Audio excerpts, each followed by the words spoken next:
in the historical development of the national and world economy to be talking about economic reform. Couldn't be more appropriate, it seems to me. And welcome very much to Conversations. Pleasure to welcome to the program Shann Turnbull, in from Australia. He's been on a couple of months ago. We had a very interesting program with him, and he's an economic reformer. He's interested in the reform of the capitalist system, has been for a long time. And parenthetically, a couple of things I'd like to add at the outset. This happens to be Wednesday, the 24th of September in the era 2008, and this is the day of enormous import as far as matters economic. The President of the United States is going to give us an address, and all of the people are seized by the fact that the economic system is under great duress and stress. Mr. McCain just said he wants to call off the campaigning and to call off the debate and so forth. So to sort of mark it in a historical sense, the whole nation is seized with the fact that the national and world economy could be brought asunder in a certain sense if things aren't done. So it's a very appropriate that we be in that, make that point at the beginning. That's marking the day. And on the other is that he has been a long-time friend and associate of Louis Kelso, who was I. And Louis Kelso was a person who had a vision, an economic vision, theoretical, that you were taken with, and we're going to share that. And he's also had a very illustrious business career and academic career in the field of economics. And again, he's billed as an economic reformer, particularly to reform the capitalist system. And Shann, welcome very much once again to Conversation. Great pleasure to welcome you. Oh, it's an honor to be with you again. Thank you very much. It's really, really good. I wonder if I could, I guess all the world, virtually all of the world, is taking account of what's going on in terms of economic issues of economic import here in the United States now, and I suppose you are as well. What do you think it is, if you were to try and, from your experience, that has caused the situation that the United States of America finds itself in, that has such import for virtually all of its citizens and perhaps even the citizens of the world? What, if anything, has gone wrong? And maybe more to the point, what might be done to address the situation?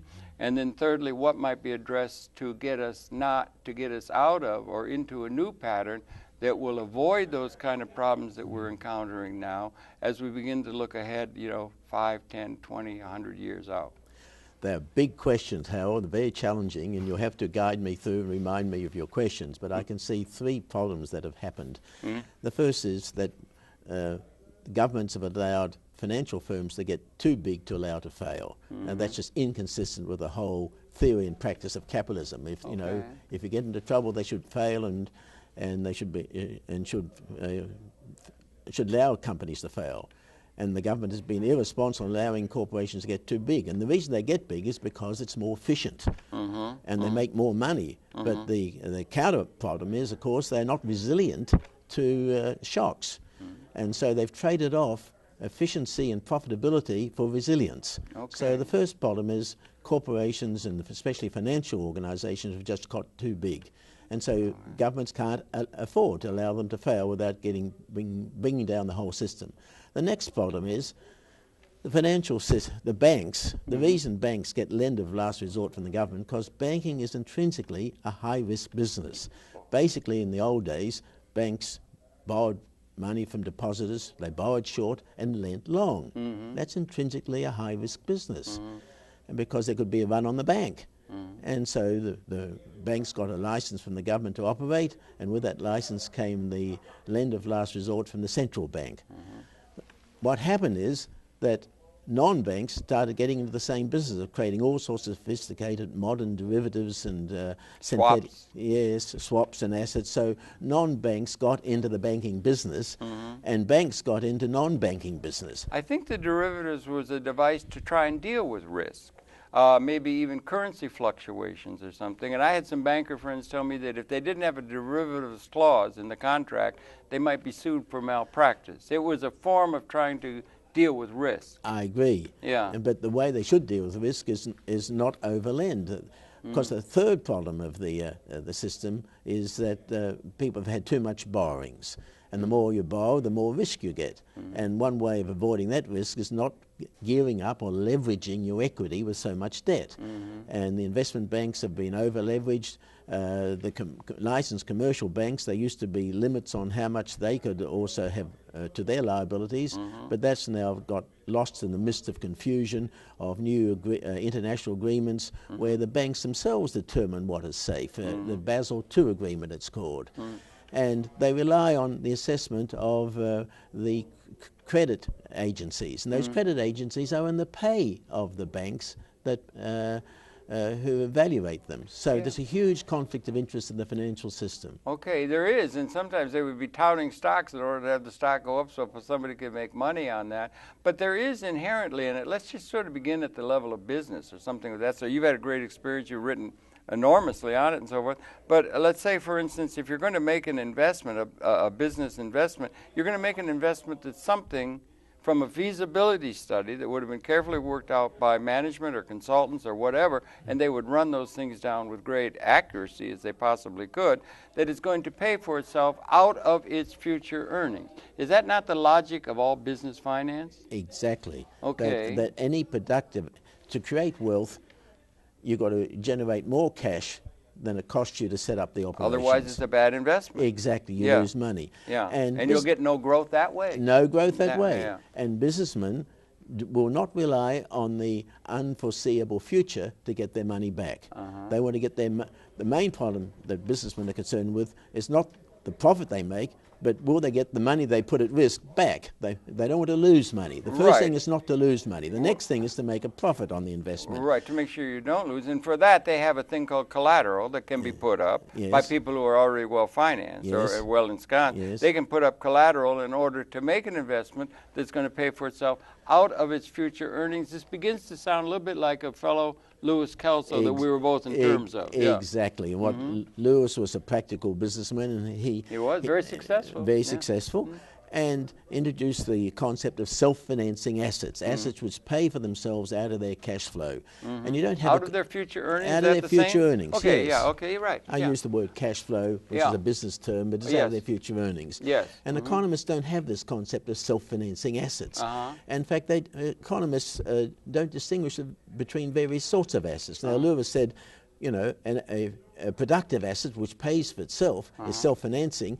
Anybody in the world can own that asset if they can get a loan bridging the self-financing period. Okay, yeah. Well, the self-financing, he used to say it would pay for itself maybe in 5-7 years, something like that. Exactly. And that's coming out of future earnings rather than only past savings, which is the way most people think you have to save out of consumption in order to have that accumulation of capital needed for advancing the technologically oriented productive system. And that's the way the economists say. You must have more savings to finance investment. But as Lewis pointed out, the savings can come from the investment itself. The savings are generated by the investment. Rather than having savings first to get the investment, Lewis said if you got the credit first, you get the investment, which creates the savings. It's all about credit. Yes. And it's also about feasibility, and it's all about the success of that. I think Lewis did the first ever leveraged buyout. I believe he did out in California. It was a newspaper chain that he bought for the employee, or they financed it in a way that the employees became the owner, and he leveraged it. Was the first. And then Kravitz and some of these other people have gone in and done a lot of rating and so forth using that. And sometimes that's not as beneficial to society as Lewis is, perhaps, although you've done a little bit of that yourself, exactly. if I'm not mistaken. Yes, the corporate raters work on the principle of self-financing assets. It may not be... Well, they can see that. Yes, and because but it may not be out of the earnings of the assets, it may be just the breakup value of the company. So they become... The derogative term is asset strippers.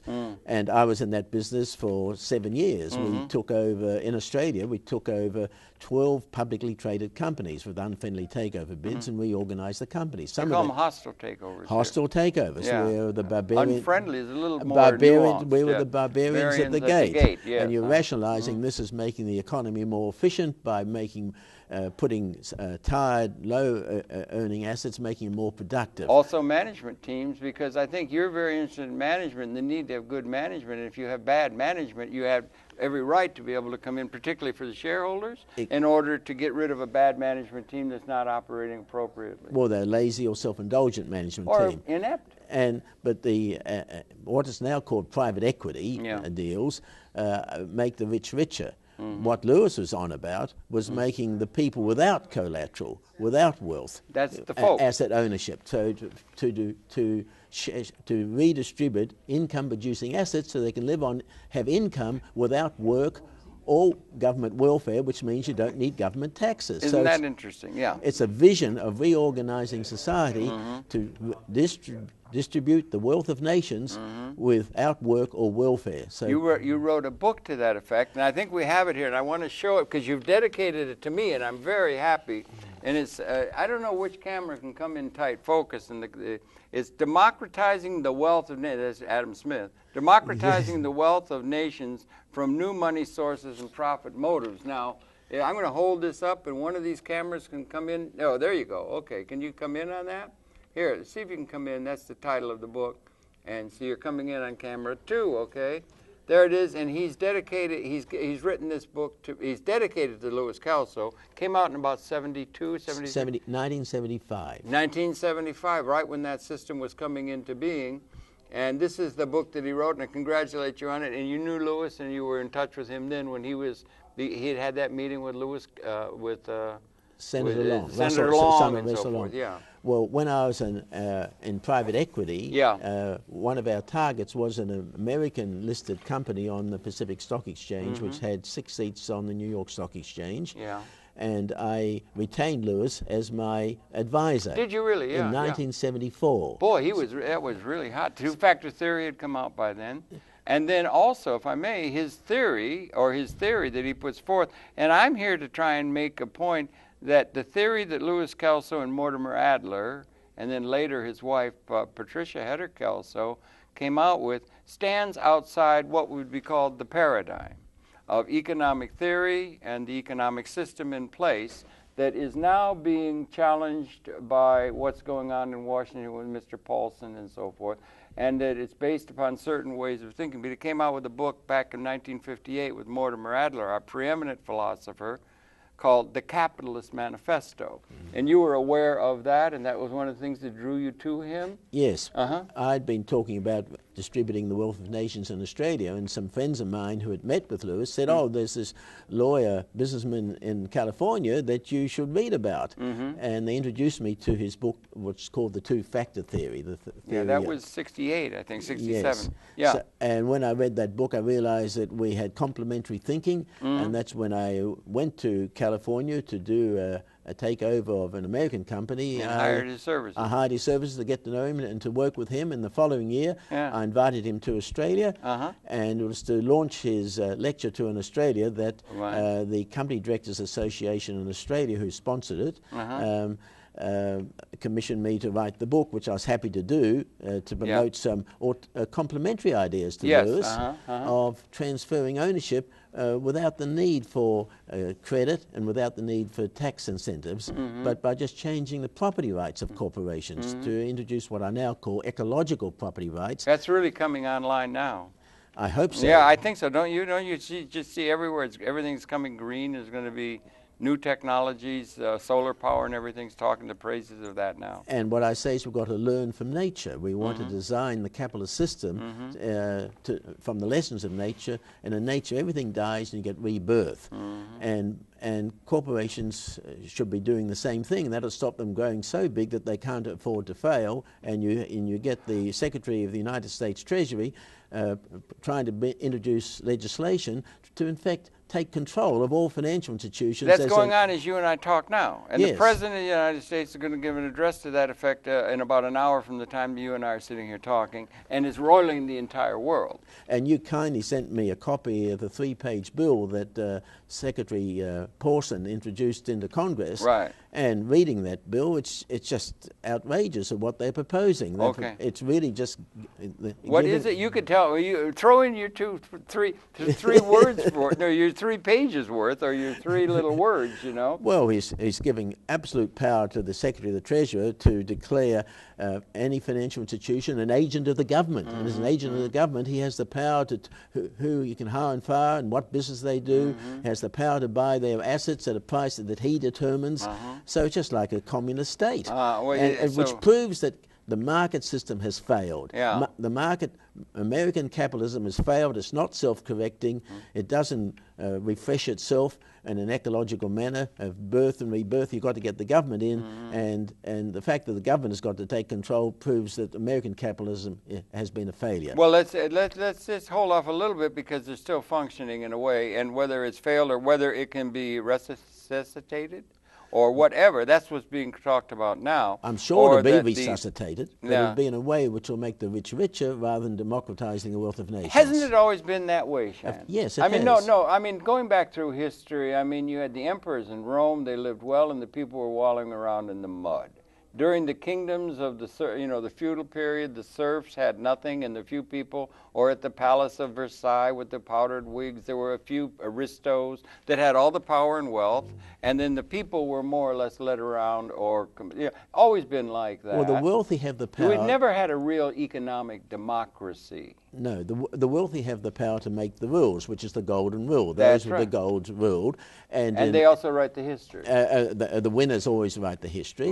And if you're going to save American capitalism, you're going to save it in a way where the rich don't fail. Well, okay, that's an important issue. What we got to do is save capitalism where the rich don't fail, because there's a system perhaps newly being able to be introduced that is going to be able to subsume that, but also transform it in a way that is a moment of opportunity for a qualitative transformation of the entire economic order. Like, for instance, too big to fail is a little bit, like Walmart's very big, but it's really efficient. There are economies of scale, and you can't have a corporation die. That's why they had to give it a personality. You can't have Mr. Ford's Ford Company go out of business when he dies as a personality. So that image, that idea about living and dying and that sort of thing, that Schumpeter, or creative entrepreneurialism and that kind of stuff. But you got to have some continuity, a historical continuity and so forth, that you want to be able to encompass in what you're doing. The fact that the corporate entity dies doesn't mean that the business operation dies. Okay, yeah. The business operations can continue,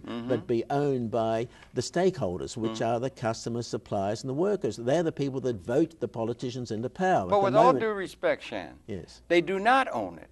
In anywhere, it is owned by a tiny class of people who own all the capital assets that are increasingly responsible for production. We do not have an economic democracy. We have an economic plutocracy, right? I agree, Howard. Okay, that's the given. That's the thing out of history. But you misheard what I said. Sorry, okay. What I said is the corporate entity dies, not the business. Okay. And the business can continue with new owners, which are the stakeholders. If we could do that, that's what we're thinking and we're discussing, whether what's going to come out of this thing. We're in the middle of it now, right now. What is it, what are the premises that would be relevant to an alteration in the way we've been doing things? And are there lessons to be learned from Louis Kelso?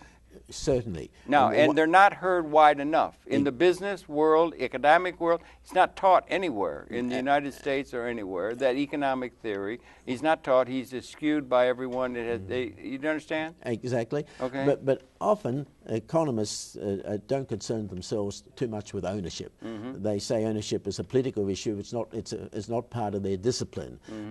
But every now and again, the economic advisors do look at ownership. For instance, when Penn Railway needed government help, one of the conditions was that ownership was shared. I think when the government bailed out Amtrak. Amtrak. Yeah, one I of the remember. conditions. Yeah. We did a program with Secretary of Treasury then on the Rail Reorganization Act of 1974 with Lewis and Russell Long in the Senate recording chamber. And one of the conditions of government help was that the ownership of the remaining enterprises was widely shared. And so what the US government, the Congress should be looking at is making a condition that any bailout, any assistance at all to the financial system, that the ownership of that system is vested in those people who are having problems paying their mortgages. So those organizations only exist because poor people want to borrow money, or the poor people should be given shares in the big financial corporations. So if they are bailed out, the ownership goes to the poor rather than to the already rich. It's also interesting because you're familiar with Lewis and everything, and he had that chart where he said the input to production, and he said that in 1776, the year of wealth of nations, that they say in the American economy, probably only something like 10% of production of goods and services were realized through anything other than human labor. 90% of the production that went into the process was labor. You had a hatchet to cut down a tree or something. You had no technology, no mass production, no manufacturing, none of the things that were destined to come. And then he had a chart that went through time up to the present. And he said if you measured it in real terms in competitive markets, the input of labor, intellectual and physical input to the production process, it was probably only about 10% was anything to do with human participation. It was all technological instruments and all kinds of what he called capital instruments. And those capital instruments were all owned by a tiny class of people. And under the Employment Act of 1946, we're going to distribute all income to the people through wages. And the wages are being undercut, and their ability to do that, Lord Keynes said there's going to be massive technologically induced unemployment, and the real input to it is no longer labor, but they distribute all income to the people through labor, and that's outdated perhaps. I agree. You do? Oh, yes. But you realize how huge that is? That's the only way we distribute income to the people. Go out and get an education, get a job, then they're subject to all the systems by which they can have control over the national psyche. But the way people institution. But the way people get rich is by owning property. Exactly, and the rich are there, and they're doing it all, and they're keeping it, so they are. So that's one of the problems that's got us into the situation we are now. And the more wealth is concentrated, the more the rich capture all the income of the nation, the more you've got to have government redistribute, bigger government, bigger taxes, and bigger welfare. Yes, it's all the true. dead weight. So you have all this distribution, and they're paying outlandish wages for things that they aren't doing, that make work. They're all subject to the template is set by the capitalists or the people who own it, and then they set up institutions, and then if you don't hew to the canon of that institutions that are set up, it's all controlled by them. You had a very important point there. The template is controlled by the capitalists. It's the rich people that make the rules. That's right. And what's happening now in Congress, it's the lobbyists and those are those big financial institutions that are saying, let's have rules. And your Secretary of Treasury is out of his colleagues and cohorts, or the very people that he's aimed at saving rather than the poor people. Now, one example in history where after the Civil War, after throwing off the yoke of British imperialism, which Australia also suffers, of course, the ability to incorporate a company in those days, the states had the power of incorporation, and they would not allow corporations to have a charter to live for more than 20 years. Is that right? Is that what about East India Company and things like that? That's an English company. This is American company. Oh, American. After the Civil War. And they said, look, we fought the Civil War to be independent of the English. We don't want to be recolonized by the likes of the East India Company. By the Civil War, are you referring to our Revolutionary War? Sorry, the War of Independence. The war. Our Civil War is between the North and the South over slavery. Yes, we still have wage slavery, but that's another thing that maybe we're going to get over, possibly. I stand corrected. I apologize. No, I made not a mistake. at all. I meant a fine point. The War of Independence. Yes, 1776, the year of the wealth of nations. Yes. The purpose of that war was to make you independent of England. And they didn't want to be recolonized by corporations owned in England which controlled the resources of the United States. Right. So the state governments limited the life of any corporation to 20 years. And also if the corporation did any harm, they took away the right to operate.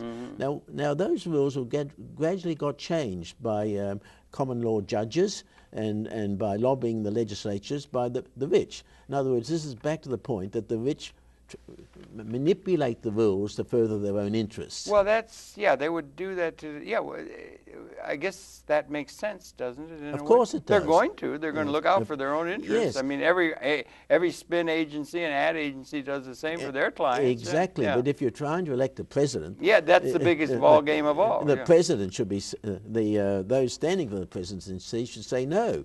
We want to look after the voters, and the majority of voters that are going to elect your next president are the poor people, not the rich. That's right, and the rich people are going to set up those institutions or those templates where it's like serfs on a feudal estate. You had the feudal estate, and then the serfs are on it, and the duke loses the estate in a crap game, and all the serfs go along with it. That is a company going, and they lose all their jobs and everything. It's just, it's still, Marxists would call it wage slavery, that we're in a wage slave system, and the progressive side of things doesn't address the idea that the people should have some ownership of those capital assets that are producing wealth as an instrument of income distribution to the folks, rather than only labor. Well, I think this is a. Do you think? I think this is very much so. It's a crucial issue. And the timing is immaculate. You mean this day that we're talking about? The day we're talking. Yes, it couldn't be more auspicious. You got an election to have a new U.S. president in a couple of months, and they should be out there saying, look, sure, we're going to save capitalism, we're going to muddle through, but we're going to muddle through in a way in which wealth is distributed to the poor rather than to the rich. Well, what does Lewis, or the binary paradigm, we would put it that way. We've got Bob Ashford, we've got Rodney Shakespeare you're in touch with, yourself, and that kind of thing. What does it bring? Just for a second, go through the canon. We got Adam Smith, Ricardo, Marx, Alfred Marshall, Keynes, Schumpeter, Van Hayek, Van Mises, Friedman, and all these people that have been part of the canon. But Lewis stands outside of that, the whole canon of economic theory, and the economic theory informs the entire political and sociological pattern. But what is it about Lewis that stands outside virtually all of the economics that makes it truly a new paradigm, like Galileo saying, we do not be the center of the earth, the universe? He said, let's not accept the ownership of assets as a given, a policy given. Let's make the distribution of productive assets a policy option rather than accept it given. So let's have policies which redistribute the ownership of income-producing assets to empower people to get income without work or welfare. Why hasn't that just happened willy-nilly by the operation of it? Why didn't it? Is it because the folks don't have collateral? They don't have the ability, if you go to a bank and you have no collateral to get an ownership stake, you have no savings, you can hardly put bread on the table, and you have no savings, so how can they possibly do it? And that's why it's accumulated into so few hands. The dice are loaded against them. Absolutely. On a number of ways. One is they don't have savings, as Lewis always said, because any productive investment will pay for itself. It's just a matter of getting the credit. That's so right. You need institutions which provide credit for those without assets or collateral. And so you need some form of credit insurance mechanism. Yes, that's right. To ensure the credit providers, be it the banks, that their loans are going to be paid back. Okay, and then you got to have good feasibility studies, so that's a good thing to have too, if you're going to be backing some sort of a thing. Well, the credit insurer would do his own feasibility studies. They sure would. Yes. That's in their and interest. The cost of the insurance, the cost of the credit insurance, the feasibility studies will determine the risk, and so the risk premium or the cost of the insurance. That's what it's all about that we're arguing now, is about how are we going to handle risk in the economic order. That's what it's all about. Because you've got some things that are very certain, aren't they? I mean, T-bills and things like that. They're very certain, and it's not all a big venture capital crapshoot, the investment process. There are things, roads, schools, there are certain things that are very certain, and you ought to be able to bring the level of risk up by having a system that is going to insure against loss so that it will be safe for the people to have that, rather than it being like going to Las Vegas and betting on something that's all loaded down with a great deal of venture risk. You can't have it that way. You have to have a simpler system. If you're going to distribute stock ownership to the people, it has to be backed up by an insuring system, including one within the federal government that could back it up. And it seems to me that's what Mr. Paulson and his colleagues are going to, at the end of this week, or by next week are going to come up with that kind of institution that Lewis was asking for 50 years ago in 1958 when they published the manifesto, the Capitalist Manifesto. What do you think? Well, Capital Rediffusion Corporation, yes, which is to reinsure the risk of private insurers who are financing the workers and stakeholders and their ownership. But that can be avoided. Okay. And in my book, okay. I introduced complementary techniques to Lewis's. Okay. And in the book, I introduced the idea of an ecological corporation, where you have two classes of shares. You have the investor shares to repay the investor, and then you have a new class of shares called stakeholder shares. Well, that's interesting. People use that term stakeholder in a way that usually they don't have any ownership. They're just interested.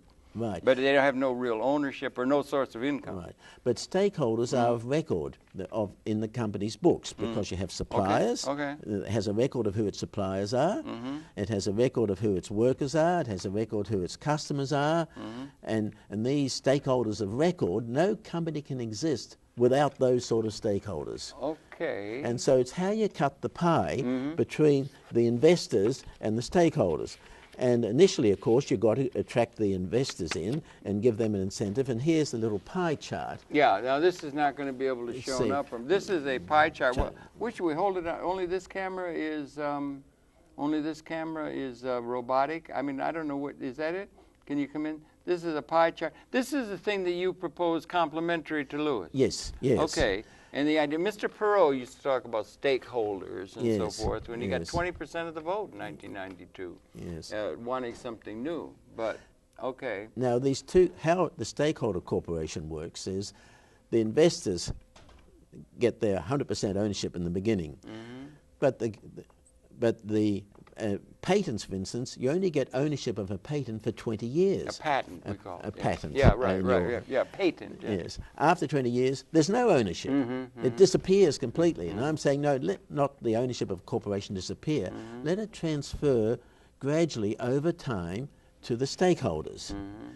Well, that's interesting. Yeah, okay. You follow? Yeah, So I kind of do. It's called an ownership transfer corporation. Okay, that wouldn't be like a thing. Lewis had the commercial. He had the ESOP. He was famous for corporate enclaves. No, that was. But then there's a consumer ESOP, or citizens of New York City could become, could begin to have an ownership stake in Con Edison.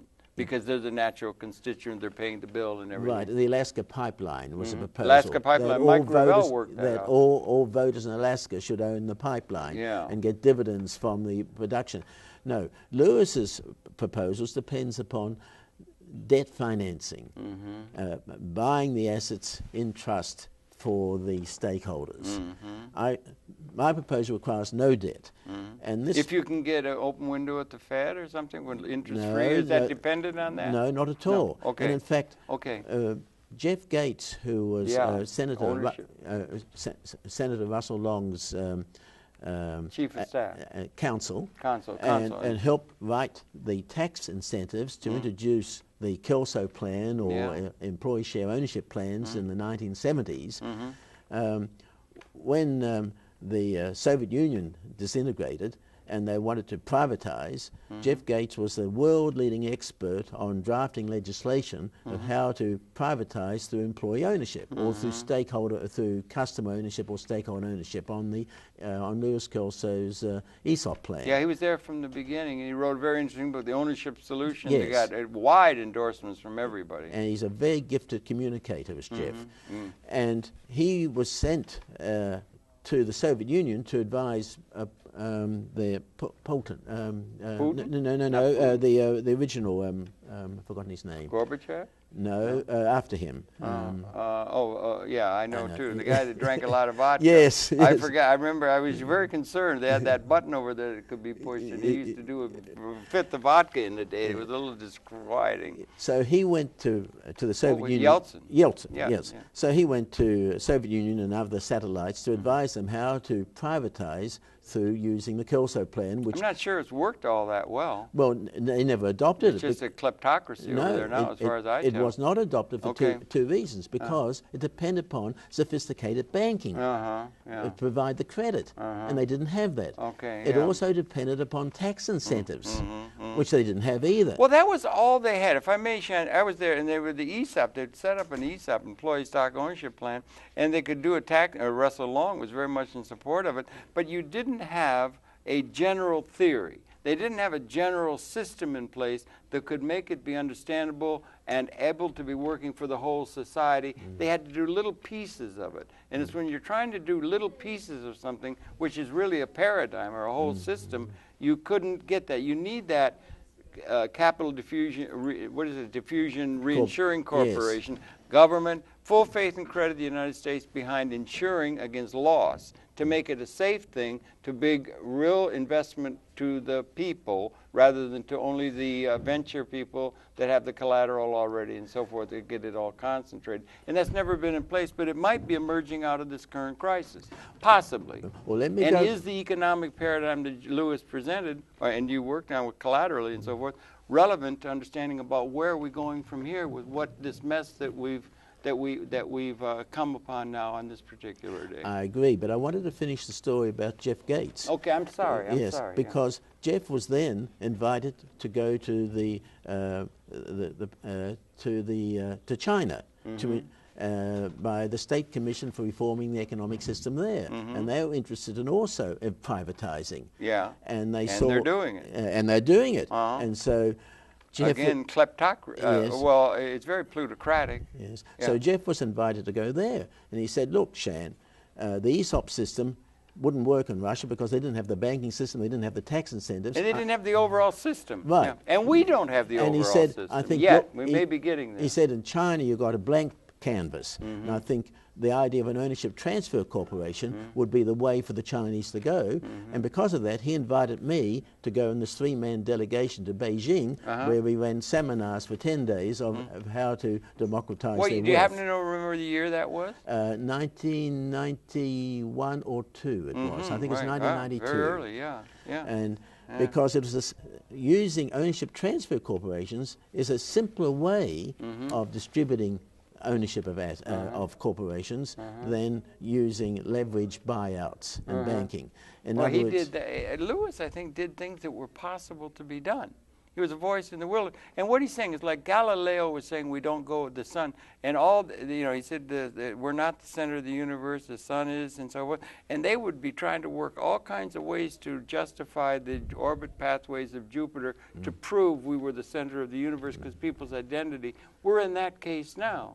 And we don't, it's a paradigm, it's something that is outside the accepted notions of what are we, do you understand what I'm saying? Yes. That we're coming to a time of a qualitative transformation. It's breaking down or it's being ultimately challenged, but it's a time for something that is a system that is a general theory, like Mr. Keynes presented. and Lewis saw what I was proposing is outside his paradigm. Okay. Because he said, what you're doing, Shann, is that you're taking away the property rights of investors. And he said, no, your property rights, investors should have ownership forever. And I say, if investors get for ownership forever, it shuts out all the other people. Well, how does that fit into the, how can you get that? We're going to be working that out this week, or the people down in Washington are. And how, is that not a detail in terms of a larger pattern? What we're trying to do is get a system that's going to distribute ownership to the masses of the people in a secure way with insurance against risk and up the thing so that there can be a way for distributing income to people other than labor. Exactly. Exactly. Yes. But do you understand that all the political candidates would just say, we'll get people educated so they can earn and become an earner, and they're not going to talk or to address To the become idea wage that, slaves. essentially. Yes. Yeah. And what we need is a systemic way where ownership automatically transfers over time so investors don't get overpaid. Now that's outside the paradigm of economic analysis. Accountants do not report to shareholders how they're getting overpaid. It's outside the accounting doctrines because they only look at profits from year to year. They don't look at the profits over the life of the enterprise. And investors never rely on the far distant future to give them the incentive to invest. To the extent the investor has property rights beyond the foreseeable future, which, as you say, is 7 years or so. Well, for how long it takes to pay back, and you have to pay back the costs, in Lewis's thing, the acquisition costs, and then starts throwing off income to the people, and that's how the rich get richer and richer. Exactly. And they can invest in the new opportunities. Well, that's one of my critiques of the Lewis's approach. What he's doing is a Band-Aid, I call it a Band-Aid approach, because he's transferring the ownership to the workers by all means, and that's a good thing, and I support that, but they still get ownership forever. And so they too can get overpaid. So we need a system where ownership is continually being changed over time. That's what I call ecological ownership, where the property rights change as the clock ticks. Unlike a patent, where it just shuts off at 20 years. All intellectual property rights have time limits. And so we don't have a balanced field, a playing field for property rights to corporations that have no time limits. And that's why after your War of Independence, it was very sensible to limit the life of the property rights of corporations. The enterprises still went on. This is how you got your turnpike companies. You would get a license to set up a road or something, and you get a license, say, for 10 years to get your money back and a competitive rate of return, but after 10 years, it'll become a public asset. And that's why you get your turnpikes in this country. And I'm saying, well, let's not make it a public asset, but let's make it a stakeholder-owned asset. Let's not put more property in the power of the government. Let's distribute property with the voters who elect your president. Well, if you're going to say stakeholder, that's relating to a particular enterprise, but what you're saying in a certain sense is to the people. Yes. The people broadly. People who vote for your presidents. People who vote for your politicians. So it's power for the people rather than power for the plutocrats. And that's what you say. We have got a problem of plutocrats lobbying the government to make sure that any bailout favors them rather than power for the people. Well, that's going on now, but what's likely to emerge out of that? It's a nuance of thing, but the point being is, what is the theory that got us there? I'm interested in the theory.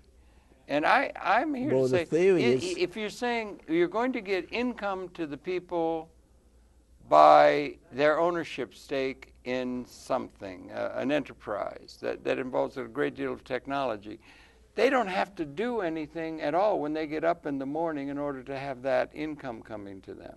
If they have the stake, if they have the ownership of a capital system you got a cotton picking machine, if you add a piece of the ownership, you get money comes. You don't have to go out and pick cotton. You can do that. It's leisure that is the promise that could come out of that. Comfortable. Lewis used to talk about a competency, enough to live. You can live comfortably, and then you can live, and then you've got the independence to do what you think you want to do, and not have somebody say, if you don't do what I tell you, you will not have the ability to eat food or have a place to live. Exactly. And do you understand that? Yes. That's the important issue. And is emerging out of, perhaps there would be a system in place that could have that kind of a world rather than one of, as you say, wage slavery. Well, I put in my book, I called this, this is written in anher age, and I called it the Manifesto of Social Capitalism, where all voters have a piece of the action of owning income-producing assets. Okay, I said, from each according to their interests, what motivates you, to each according to their contribution of either production or consumption, because you can't have production unless there's consumers. You've got to have consumers. And consumers have got to have the purchasing power to buy what's produced. So you've got to distribute the income of productive assets to the consumers to keep the machine going. Or you got to have some way, but productivity is usually measured in labor terms. Again, Employment Act. Everybody's going to be employed. They're going to distribute income by a job. And that means that you're subject to the dictates of the canon of whatever it is you're involved in. And there are hierarchies that if you do not do that, then you starve.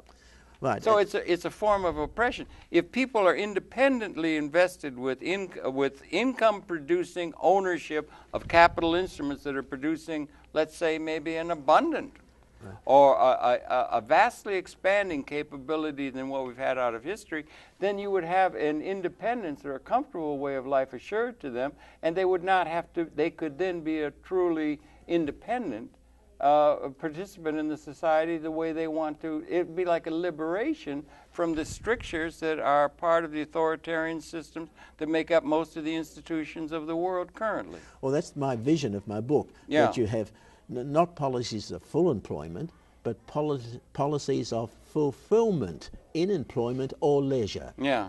And you can only have policies, those sort of policies, if you have income, an independent source of income. That's right. A national dividend from the productive assets. Right. You get it in very small part from your pension plans. Well, you have your pension plan, or they have the Social Security, but everybody's paid into that.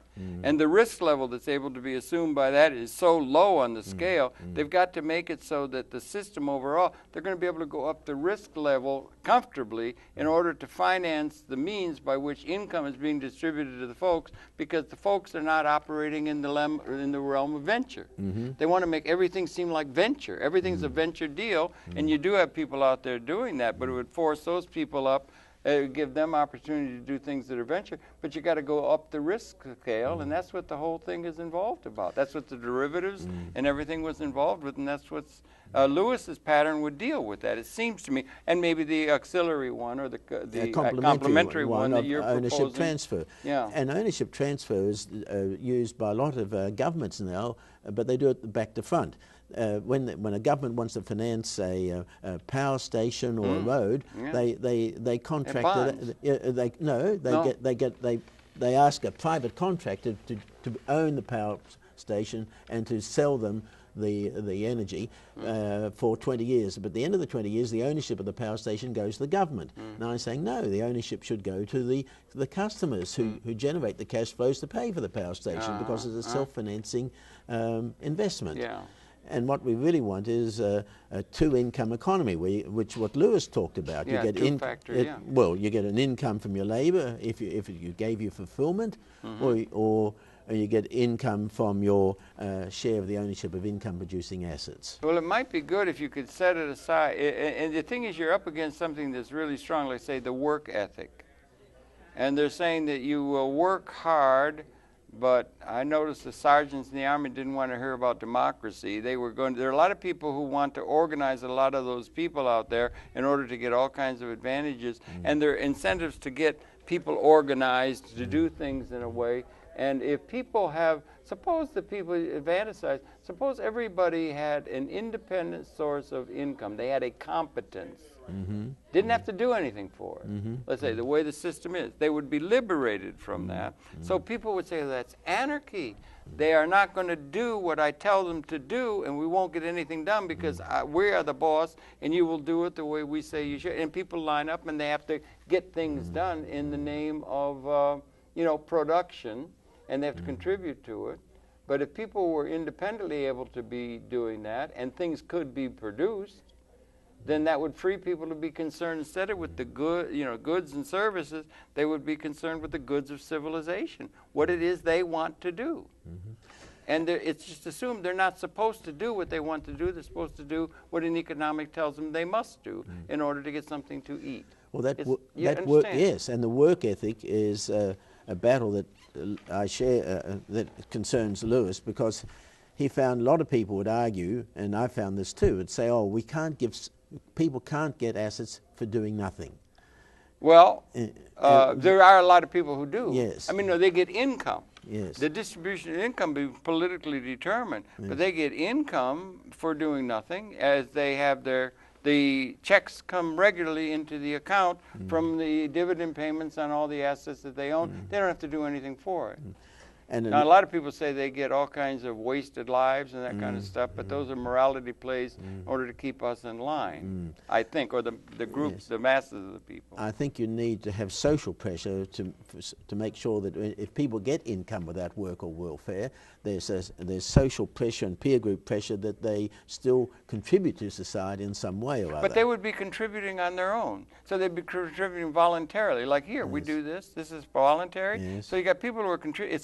It's called cooperative, and they're doing it not because they have to, They're doing it because that's what they want to do. It's fulfillment. It's their fulfillment. It's a fulfillment. And they actually compete with each other to be fulfilled by working for nothing. Yeah, or not having to be concerned with getting money for what they do. Exactly. And in fact, a lot of That's a different kind of stance. Think of it in terms of sex. Okay, tell me. If you're getting money for that, you've got a whole different kind of stance. Or coercion of any kind on someone. You want people to be able to do what they want to do, and then they will say, but the poor dears won't know what to do. We have to tell them what to do, say the overlords. And they got to keep a system in place. It's like an authoritarian system that they will keep in place. It may be coming to where they're going to set up a system that will liberate the people to them to do what they want to do. I agree. Without being starving by doing that, or being written out of any possibility of doing significant work because the canon won't support some thinking that is outside the canon, dismissed, doesn't have tenure or something. We should like have that. a vision of a guaranteed minimum income for all voting citizens, so they can have income without work or welfare. And the reason I'm in the United States this week is to go to my 45th Harvard reunion. Congratulations. Thank you. That's good. But one of the most fascinating things that all my cohorts who went to Harvard Business School 45 years ago, they spent all their life earning hundreds of millions of dollars. Yes. And what I find now, fulfillment for them is not working. Fulfillment for them is how they give their money away again. So they spent all their life competing, making hundreds of millions of dollars, and now they're competing with each other for giving it away in a prestigious, high-status way. Which proves that economists assume that people are all greedy and maximizing their self-interest, but self-interest then changes for the status and fulfillment of giving money away rather than earning it. Okay, that's interesting. We're in a very interesting time, and like I said, we like patterns. Are you optimistic for the human prospect? Not with global warming. Not with global warming, I think we're cooking the planet, and I'm not sure the democracies can have the internal fortitude to have the discipline for stop burning carbon. And I think some of the dictatorship countries have a bigger hope of doing that. But China, of course, is creating more carbon than most other countries around the world. Yeah, they are. That's a slow death. There's also the possibility that we now have to have 200,000 years of human evolution. We've now reached a point, I was just doing programs with people who can authoritatively make the point. Ted Turner said it on television the other night very firmly, that we have our technology, our systems of technology extended, are now of such a dimension that we can, apparently, only modeled, we can, in about a half an hour, wipe out the entire human species.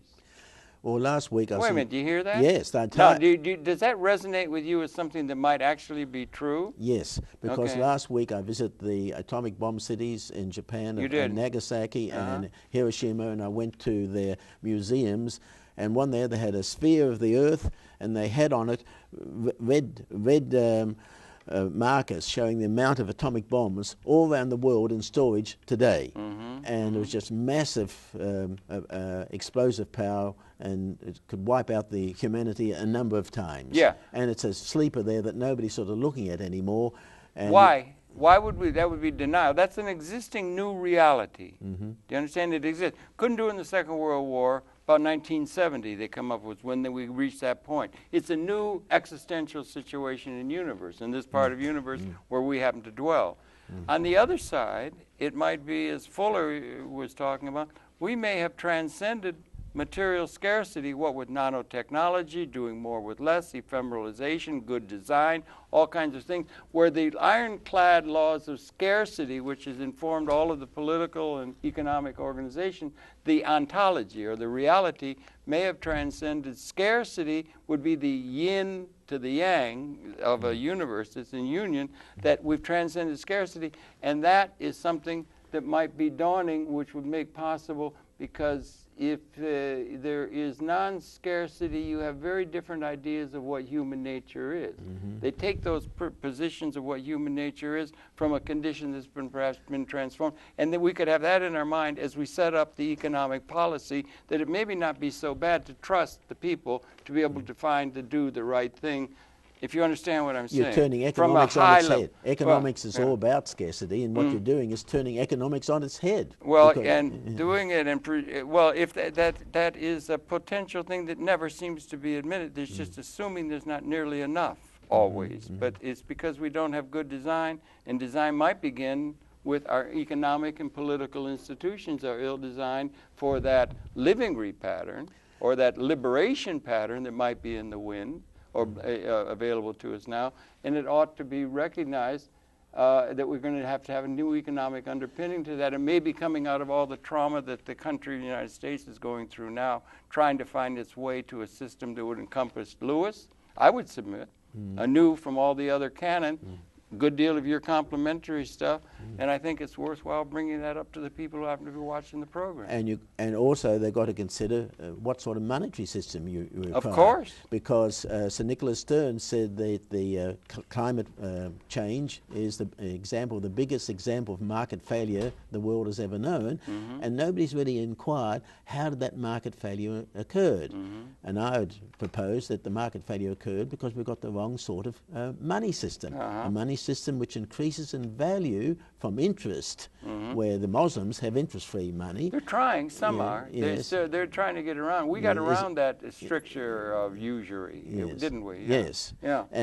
But 1,000 years ago, when we first had money, money cost. It cost you to store money. You had a grain or you had gold. It cost to store it. So we had demurrage money. You had to get the big chest to put it in, yes, with the big lock. Yes. Yeah. And if we didn't have an interest rate money, you would find that sustainable energy sources like solar panels and windmills, which are very investment intensive because they don't burn carbon. It's the finance cost which makes sustainable energy uncompetitive with burning carbon.